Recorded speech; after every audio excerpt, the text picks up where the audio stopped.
Must be a Friday on the Audible presented by Aquafina. Joe, Can't beat a Friday, man. Can't beat a Friday, No. and especially a Friday. You know what?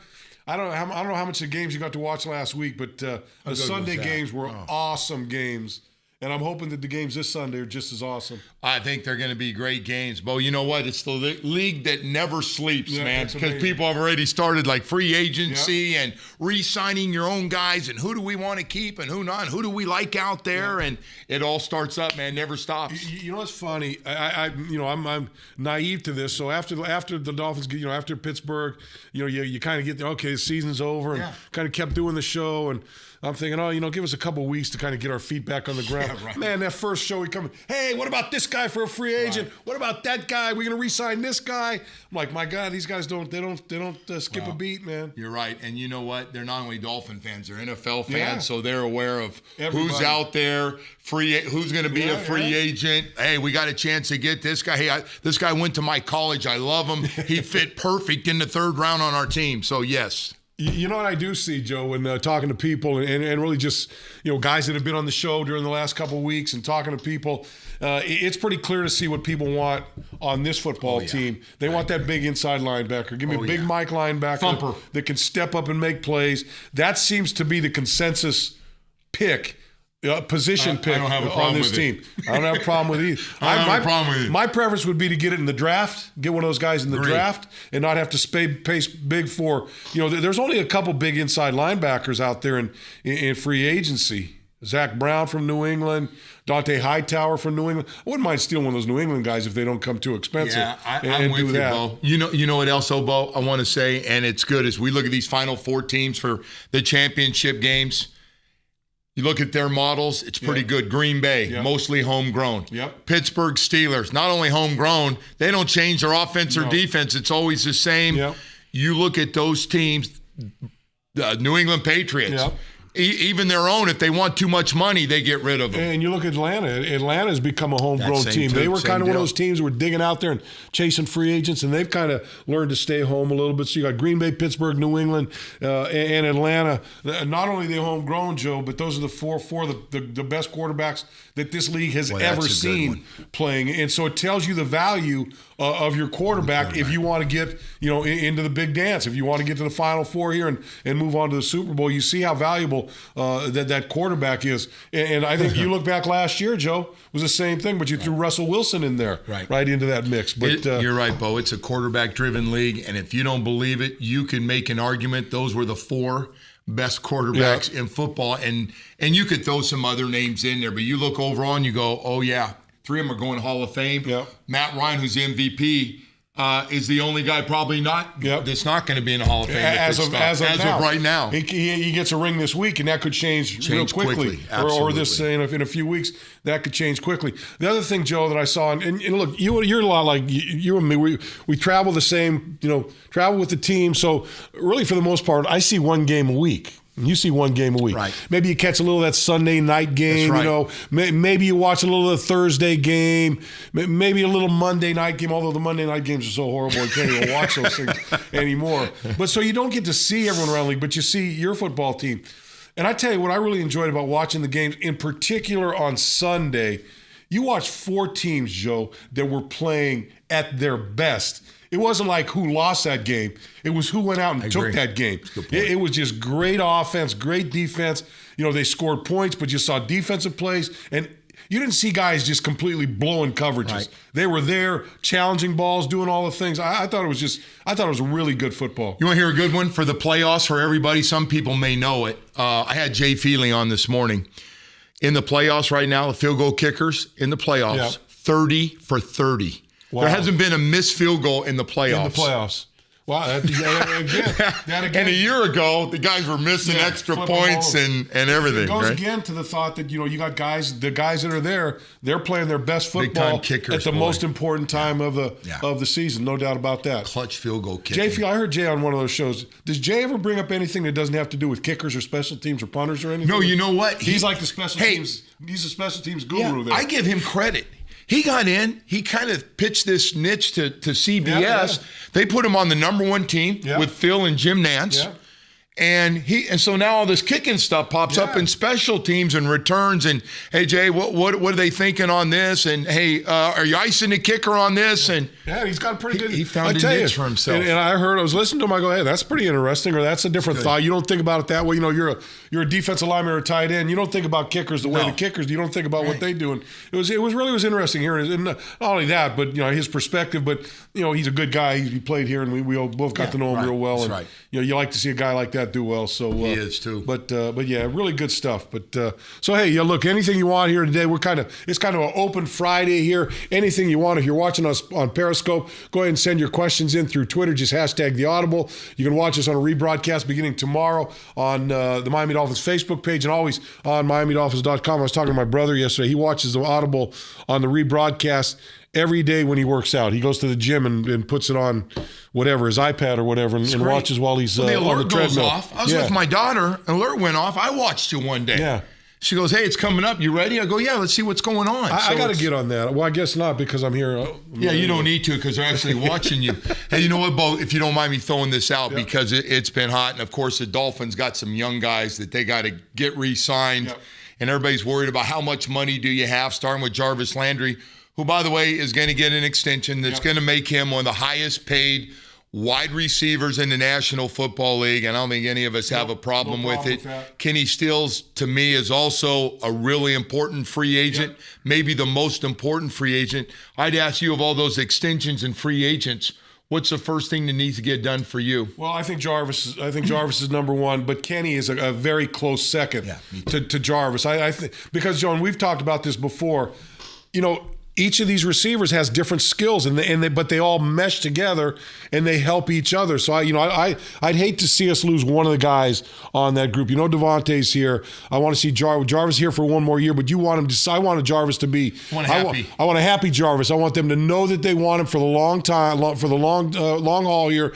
Get him paid like he should be paid. Make him happy. Get Kenny Stills under contract. See if Leonte Carroo maybe can grow a little bit during the offseason. Grow up. And become part of that group and go there. So I think those are the guys that I want. And then look, I'm a big favorite. I'm a big Andre Branch fan. I think Andre came in and really saved this football team because they expected Mario Williams to come in and fill that role that Andre Branch filled for him this year. He didn't quite pan out, but Andre panned out for him. He's still a young guy, a 4-year guy, 5-year guy, a lot of football left in him. I wouldn't mind seeing him get re-signed and be part of this group also. The other guy is Kiko Alonso. Yeah. What I want to ask you, because I haven't seen you, is would you be up for moving Kiko? There's a lot of people think Kiko Alonso would be better as an outside guy. I do. Well, that's why the way he runs and stuff, or would you keep him inside? Look, if the Dolphins can find a Mike linebacker, whether it's through free agency or whether it's through the draft, guy in the middle, a big stud middle linebacker, right. I would love to see Kiko move over to the weak side of the linebacker because I think Kiko, to me, look, he's a hard hitter. He blitzes well. He plays well in space. He's a guy that's always around the football, always around the football, can go sideline to sideline for you. I'd like to see him in space more than sticking his head into those holes. I think he's more productive that way for this team if you've got that big Mike linebacker that can take that role away from him. Yeah. No, I was open to going either way with him. I just think once he gets his hand back together and play with that broken thumb the last 4, 5, 6 games, he was so good before that. He was tackling with his shoulder and trying to one-arm tackle guys. We didn't get to see close to that guy we saw those first 8 or 10 games. Not only that, Joe, but he's another one of those guys like Brandon Albert. He's a leader on this football team. He's a guy that he fits in with that group. They respect him. He's going to give you everything he's got. He's one of those guys. He plays like one of those guys that Adam Gase loves to have on his football team. I agree. And by the way, he was, I know it's season's over. We talked about things that have worked and haven't worked. How good was that Philly trade? All of a sudden, the two Philly guys, come on back. I'd love to have you. Yeah, all the guys out there, the Big O's and the Omars, and that's a crappy trade. Why did they do that? Well, now they're hunchies. That was a good move. I'm glad they did that. Ryan Tannehill's not that bad. No, he's not that bad. I never said that. I never said he was bad. All these guys. There's a lot of turncoats in this town, man. A lot of you guys that talk a lot of trash, a lot of garbage. A lot of you guys that talk that don't know what you're talking about. All of a sudden now you're all in the bandwagon. Oh no, I knew that guy was going to be pretty good. Well, I'm guilty sometimes. Sit down. A little bit of a phony and fraud myself. I'm a phony and fraud too.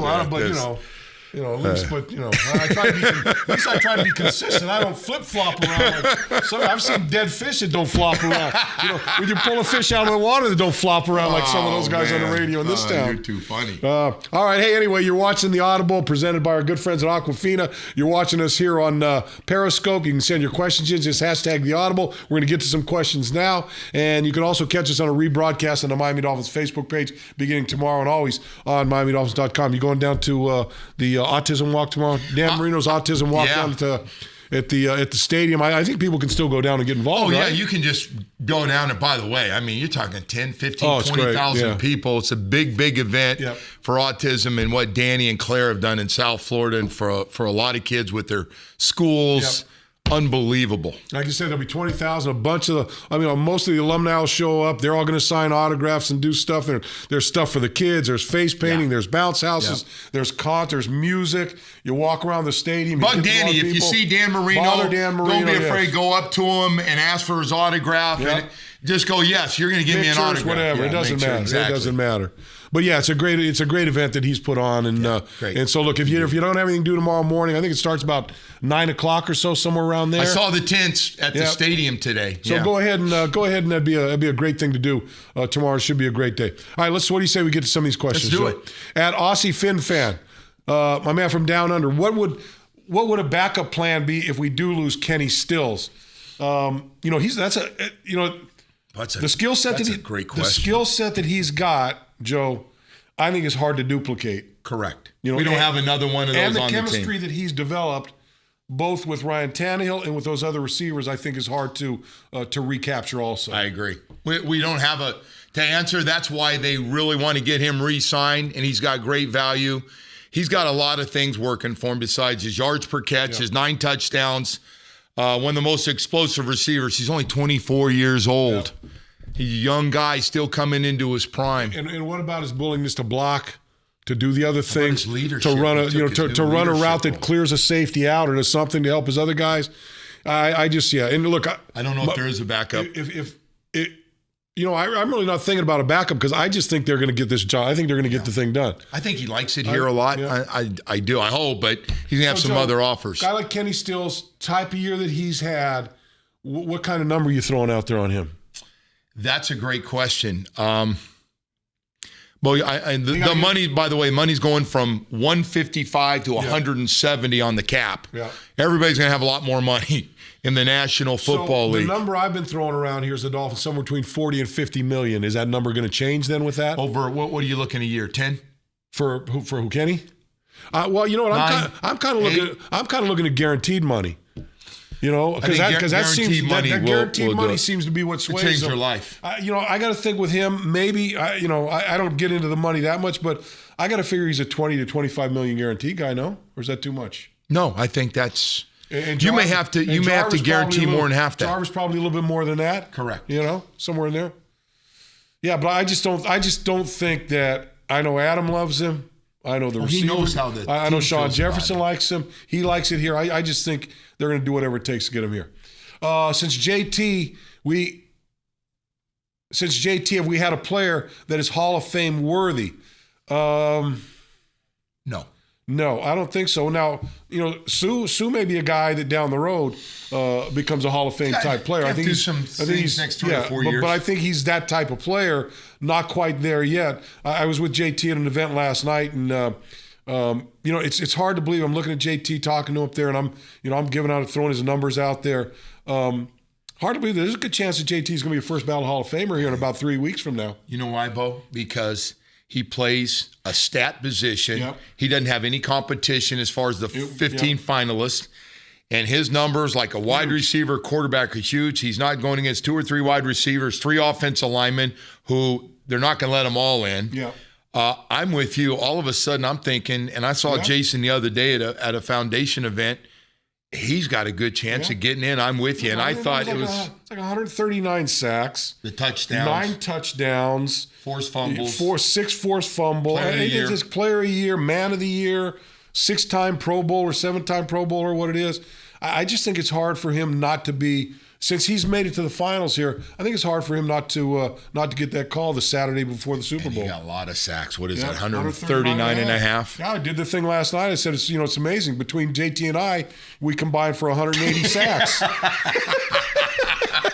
Hey, boy, you sound like me now. Yeah, I had my 10 touchdowns onto Mark Clayton. You jump onto the coattails to try to get at laying low. At laying low. Thoughts on Carew since we traded up to grab him? Carew's going to be an interesting character to me. Big guy, strong guy, physical receiver. Would give you another receiver there that's got that's got a different makeup to him. But you're right. He's got to go from being a rookie to a veteran and understand what it takes to be a pro. Much like we talked about Devontae Parker going into this season. He's got to learn to become a pro. Play when you're not really 100%, fight through different things and get the job done. And I think Leonte, not that injuries is ridiculous talent. Everybody, he's a bust. He's not a bust. No. It's been a slow growing up process. But from the neck down, Bo, he's got great talent. It was a crowded receiver group to try to break into. Right. If you're a rookie too, so let's not forget that. But I think he gets I think they put a lot of work in with him during the OTAs, during the mini camps, during all that stuff, and get him ready for next year. So combination of love and tough love. Yes. Scooby Fins Up. Shout out to Bo for taking the memo and wearing an up-to-date shirt and leaving the 80s behind. They gave me a hard time about the shirt I wore the other day. I wore a little plaid number that I had gotten that I had from 1986. Somebody caught that. I'll tell you what, that's the second time I've been busted. I like that shirt. That's nice. This is nice. So this is the DCC. By the way, if you're looking to help great event. Help cancer research. Jump aboard dcc.com. Check it out. The bike ride. It's February 11th. I'm going to be there. Joe's going to be there. They've raised over $16 million to date for Sylvester Cancer Research. So look, if you're looking, you don't have to ride a bike.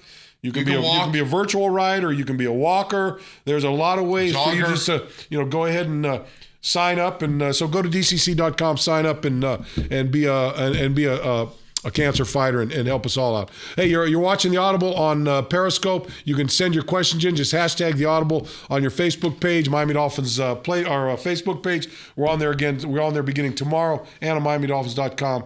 So, yeah, I had that shirt. And it's the second time I got busted. One of the other times I got busted was, I think Bob Baumhauer was having a Halloween party at his house. You may have been there. It was probably like another disaster place. Another disaster that we ended up and caused more trouble than we should have. But anyway, and so I just wore this whole this old disco outfit, and everyone goes, "Man, that's a great outfit. Where'd you get that costume?" I go, "I reached into my closet and took it out." That polyester bell bottoms. Exactly, polyester bell bottoms. I had that button down to there. Oh, yeah. I think I still had the medallion that I was wearing. I might have had a gold chain or two that was down low. Yeah. At Egyptian King, J.J. Watt's brother, any good? Some of the draft picks were predicting us picking. What do you guys know about him? I don't know much about his brother. I don't know much about it. I don't know either. We're going through the East-West game right now. We got the Senior Bowl coming up, followed by the Combine, Pro Days. Yeah. I will tell you, Dolphins are going to be looking for another young pass rusher / outside linebacker. And if they can get a guy that can do both, one of those real unique guys, they don't usually last long. But if they find that guy who can do some of those things, Bo, a linebacker that can cover a little bit, good in containment, good and open out in the flats, you got to find somebody who can tackle and get off blocks. Those are the kind of guys they really like. Yep. At Flyburn number 1, what do you know about our new linebacker coach? Well, I can't even give you his name now. What's his name? New linebacker coach. He's the assistant head coach and the linebacker coach. What's that? Frank Bush. So it tells you I don't know that much about him. He's been in the league a long time. He's a well-respected guy. He's been in the league for a long time. Been to a lot of different teams. And I'll tell you what, I'm Adam Gase has made me a little lazy because if he picks him as a linebacker coach, I feel like he's going to be pretty good. Oh yeah. So he's been made the assistant head coach, and doing Darren Rizzi's been made the associate head coach. I believe that's the title he got, right? Yeah, whatever it is, they just keep their little bumps in title, and I'm guessing a little cash. A little extra cash in there. Yeah. So, we'll have to find out when we see Riz what kind of pay jump he got there. We'll ask him. Matt Burke moves up to the defensive coordinator position after Vance Joseph leaves, and I think that's a good pick because he gets along well with those guys. He understands what they're all about, and so I'm good there. At 38, Double D Lover, that's our man right there. Linebacker primary need. What are your thoughts on the tight ends? I've said it plenty of times. Linebacker, Big Mike linebacker, that's right at my thing. Tight ends, Joe, I would love to find that 6'5", 6'6" guy. You look at free agents, Martellus Bennett, 30 years old. I think he played on a 1-year deal. Adam knows him well from Chicago. If you're looking at a free agent guy, maybe there. I'm not sure what the money situation is. 30-year-old guy, though, he may not be that much money. But again, I'm looking at a situation where somewhere in that draft, if there's one of those guys down there, one of those guys along the line, second, third, fourth round, that's a prototype kind of tight end, it might take a flyer on it. The tight end class is really strong. There's a guy at the University of Miami, for people in South Florida, David Njoku, his upside is still off the charts. He is a freak at 6'4". But he's going to be gone, what, Joe? Top 10 guy, top 15 guy? Maybe not that high? He's going to go a little bit lower, but you don't want to take him in the first round because you got so many other needs on defense. But, boy, Bo, you could grab him in the second round. Yeah. So, Joe, I had this conversation, and Nat was on the other day. Nat Moore was on the other day. Top 3 positions for you to get filled during this offseason for the Dolphins. Linebacker, pass rusher. If we take 2 linebackers, that's how much I think it. Safety is also in there for me. I want to upgrade and get a big young safety. Thought the safety play really hurt the team at the end of the year. Yep. So, Bo, I'd go that and then throw in the tight end. Yep. I'm looking at linebacker. I'm looking at a safety or a corner because I just feel like you can never have enough corners. That's true. And the third, I look at the offensive line. I would just try to get another guy to just give you a little more depth on that offensive line because when we had the injuries, you could see you could see the fall off there. I wouldn't mind have a guy up there that maybe is got a little more, and also a guy that can maybe be a guard center just with Mike Pouncey in that hip because I just don't know what that hip's going to be like moving forward. Yeah, with him. No. Hey, listen, the doctor is going to be really busy with the center and the quarterback. There's a lot of decisions have to be made coming up where Dr. Uribe and his staff, along with the specialists that the teams go to get, the players go to get second opinions with, they have to sit down with doctors and the head coach. What do you got? Leon's on vacation today. Yeah. Leon's up in New York. He's a New York guy, so he's up in New York. Right. So we get a little at Light on the Dome. Great producing today and smooth show. Great job. Oh. That's coming right there from that on the other side of that glass right there. There is no question. That's Trey right there. That's got Trey's walking name. around. Trey, you know what? Got Trey's name. He's strutting in the back right now. He's feeling back there. And he got a phone number. He went out on a Friday night and got a phone number. He noticed a George Jefferson back there. Let me see that George Jefferson one more time. Let me see what you got there. He got a phone number. Finally he got a night to go out socially, and he got a phone number to go out for a dinner. Last Friday. Don't go cheap on the girl. Take her out. And second of all, and he's working this job like crazy. He asked me if I had a gift card. He was going to take her out on a gift card. Just don't get caught. I mean, I'm all for using gift cards, but don't just get gotta caught. You go, hey, I'll pay that in the back if you don't mind. I need to talk to you. Yeah, don't do that where she can see that, please. Yeah. Not a first date. No. I wonder how that date went. Did you go out with her yet, Trey? Get Trey back there. Did you go out with her? Oh, he did take her out. You did take her out? Is there a second date? You took her to dinner? You took her to anything else happen? There's more to come? Did it end at dinner? Where'd you take her out to dinner? No. Arby's? Coach, you can't take a girl out on the first date when the food comes wrapped in paper, man. I told you that. God.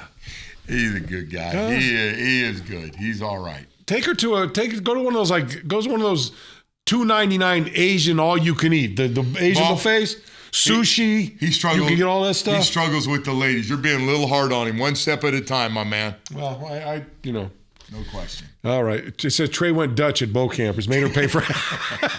He got this. He's paid for half of it with the gift card I gave him and had her pay the other half. How about that one? That's bad. How about that move, Mike? How about that move? That's low. Hey, we're going to split this, all right? I've already paid mine. Here's your 50%. I'll pick up the tip. All right, El Chapo, thoughts on this weekend's game? So you got Pittsburgh at New England. You got Green Bay at Atlanta. Atlanta surprised me last week. How well they played. I knew offensively they're going to put points on the board. Defensively, played pretty well.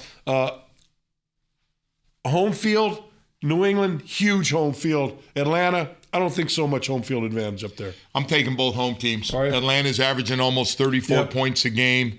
Green Bay's defense. Green Bay's 2 wide receivers are top 2 guys banged up.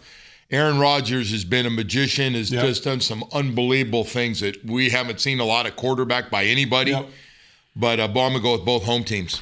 I'm going to go New England. I just look at – they just make it look so easy, Joe. I'm sitting there watching those guys just march up and down the field.